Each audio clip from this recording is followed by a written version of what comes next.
Hello once again. Uh, Today I'm going to speak about a particular subject. I really didn't want to talk about this subject. However, I received a question which made me quickly prepare this subject. I prepared the references only in Arabic. I didn't have time to prepare them in English. However, if anyone is interested in English references, I'll be more than happy to write them, to send them to you. The question was, why do I attack only Muslims? Why shouldn't I attack the Jews, the Christian, the Buddhist, somebody else? And in a way, just either defend Muslim or at least leave them alone. It's a legitimate question. First, I'm not really attacking anybody. I'm not attacking Muslims. I'm not interested to attack Muslim, Christian, Jews, Buddhists, Hindus, anybody. All what I'm doing here is I'm opening what is in the Islamic books. And it's not a pretty picture. So some people take that as if I am attacking. I am not. I'm saying this stuff is in the Islamic tradition and it has to change. It has to be dealt with. It's like if you have venom injected into your veins and you want to get well, you have to stop injecting or letting people inject you with that venom. All right? So I'm not attacking anybody. There is junk, literally junk, it might be in many traditions, but I come from an Islamic background. Hence, I am trying to actually help the Muslims, not to attack them. And to help them, sometimes you have, they are living in denial, most of them. They don't want to face reality. Many of them, they do not want to ask the hard questions. Are these things in the Islamic tradition really happening? Is that true? Is this garbage really there? So I'm going to give a rough translation. I didn't prepare the references from the English books, but its origin is Arabic and somebody else translated. So I'm going to do my best translating, and if you want the reference, I will write you the reference and you can read it in many different other translations.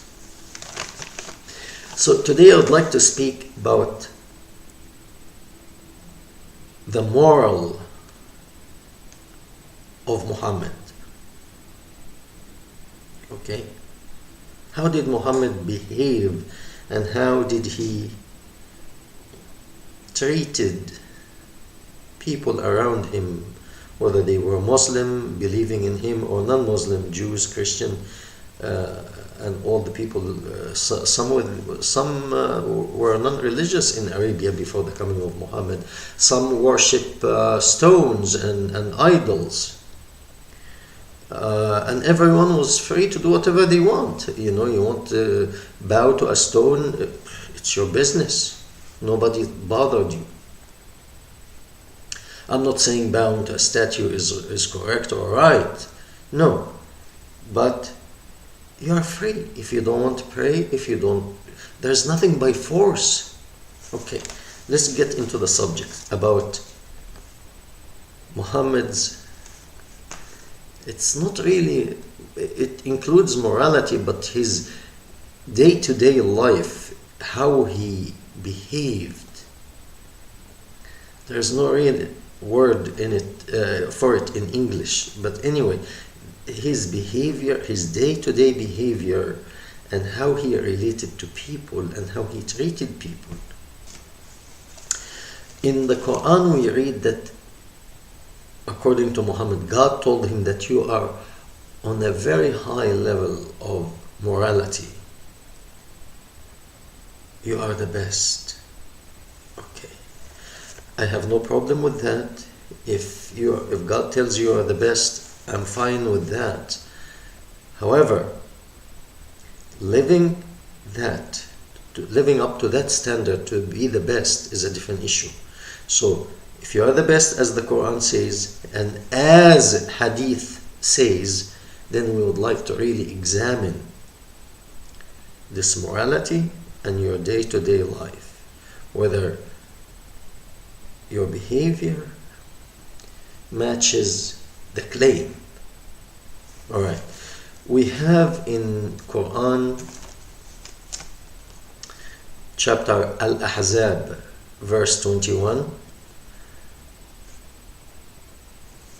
God is talking in the Quran that Muhammad is your example, your highest example, the highest example for humanity. He is held in the highest position as the best person came on earth to bring the highest standard of morality and the best a human being can be. Okay, so that's a very high standard. And also in another Quranic verse called Al-Qalam, verse 4, God is telling Muhammad, you are indeed of a high morality. So God is witnessing and testifying to Muhammad that he is a good man and he is the best. Okay, I have no problem with that either. This was the claim. Let's examine if this claim is correct. I think we have the right. If I tell you that I'm the best doctor in the world or the best engineer, well, and you won't find out, you have to examine me. All right? So let's examine. There was hadith. I'm sorry, the explanation of these Quranic verses by the top scholar called At-Tabari. He said, you're on the highest level of morality and good character is because you follow Islam. That's it, because you follow Islam. Okay, Islam has so many contradictory verses. Okay, what part of Islam? Islam that it says chop the heads of the infidels, cut their hands and their legs from opposite direction, burn them alive. What part of Islam? The one it says treat them well, because there are things like that in Islam. It says treat them well, but we have two opposite directions here in Islam, in Quran. Which part Muhammad is following? And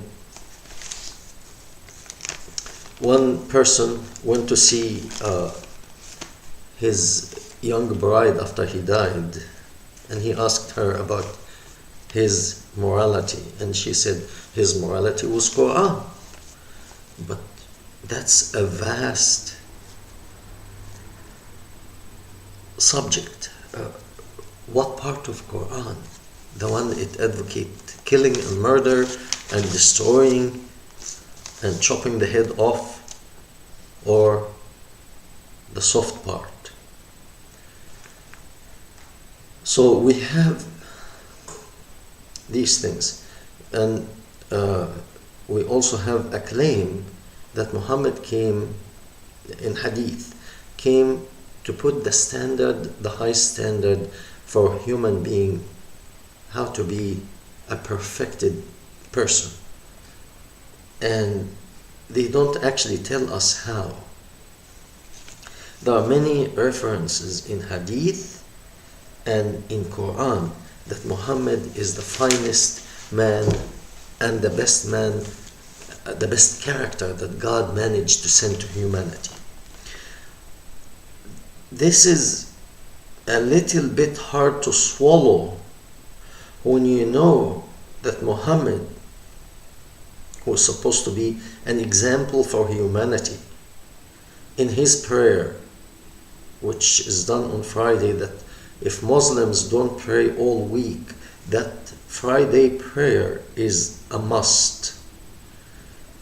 Thousands and millions of people go to the mosque to pray on that day. And this is the day that most Muslim clerks in the mosque would curse the Jews, would curse the Christian, would curse their neighbors if the neighbor does not agree with them or they have a dispute with the neighbor.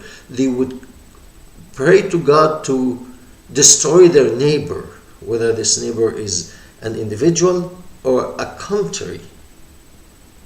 So they will pray for God to destroy America, to destroy Britain, to destroy Germany, to destroy Europe, to destroy his next door neighbor if he was a Christian or Jew, or a Muslim but Muslim Shiite, or Muslim from another sect. And the Shiite also will pray that God will destroy the Sunni. It's not like one sect, this in one sect only. This a tradition taken from Muhammad, because when Muhammad was on earth, when he prayed the morning prayer, before the end, he will raise his head, his face to heaven, to the sky, and he will curse individuals and tribes, the whole tribe, men, women, children, young and old. He will curse them, and he will pray to God to destroy them and to have them experience suffering and starvation and thirst. Okay? I mean, if this is the example of humanity, I wonder, the worst of humanity, what would this person do? I'm doing this as a condition to, in a way, hope to wake up these Muslims who are asleep. Okay? You're upset with me that I'm criticizing Islam? Go to the highest Muslim clerk and tell him, if this is true, please tell me. If it's true, then Islam is a nonsense. If it's not, remove this garbage out of our books. Because there was a person who was put in jail because he tried to say all these hadith are wrong. The Prophet never did any of that. So if I wish it is, I'm hoping it is, because at least there is a way out for Islam. Okay?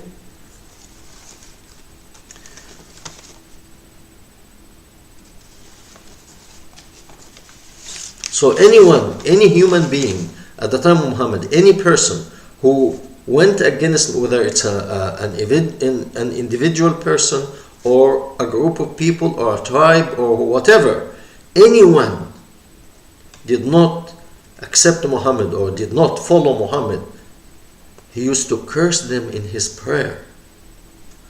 To a point, normally when we are about to die, many people like my father and many people, at the time of death, it is common that if you have a dispute with your neighbor, with your brother, with one of your relatives, what you do is, at this time, you know that you're about to go.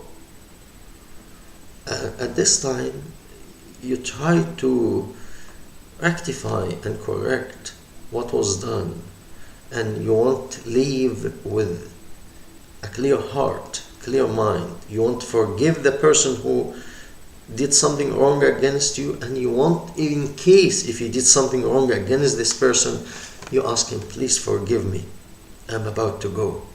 Yet Muhammad, in his last days, while he is on his deathbed, about to die, Aisha, his youngest bride, the one who married when she was 9 years old, she said,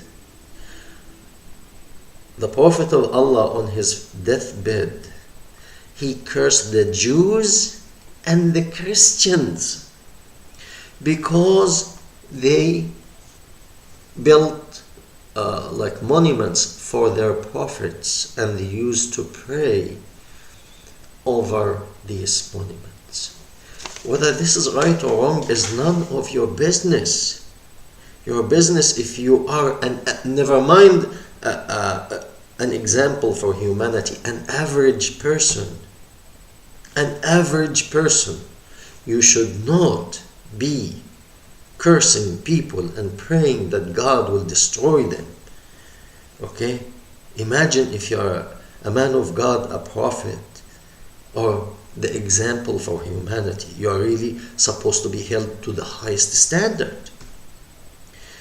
Thank you very much. We appreciate your comment and hope to see you again. Thank you very much.